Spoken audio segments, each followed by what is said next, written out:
রবীন্দ্রনাথ ঠাকুরের লেখা হঠাৎ দেখা। রেলগাড়ি কামরায় হঠাৎ দেখা, ভাবিনি সম্ভব হবে কোনোদিন।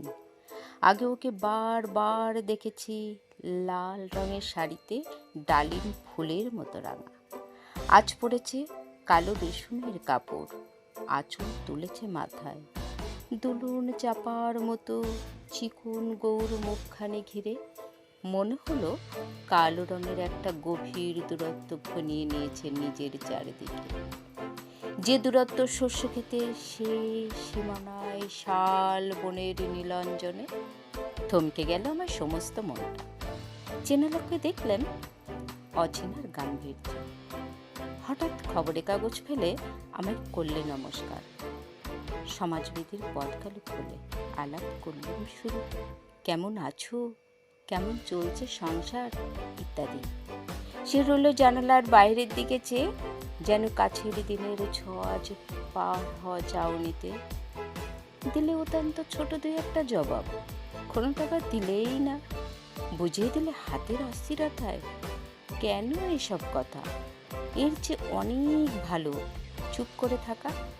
আমি ছিলেন অন্য বেঞ্চিতে ওর সাথীদের সঙ্গে। এক সময় আঙুলের জানালার কাছে আসতে মনে হলো কম সাহস নয় তো।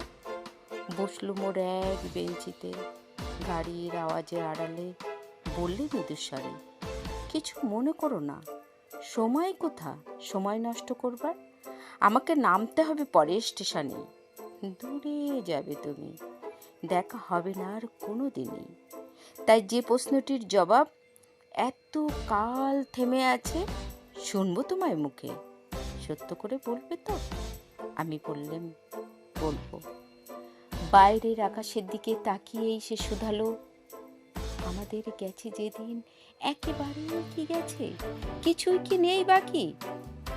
একটুকু রইলেন চুপ করে, তারপর বললেন, রাতের সব তারাই আছে দিনের আলোর গভীরে।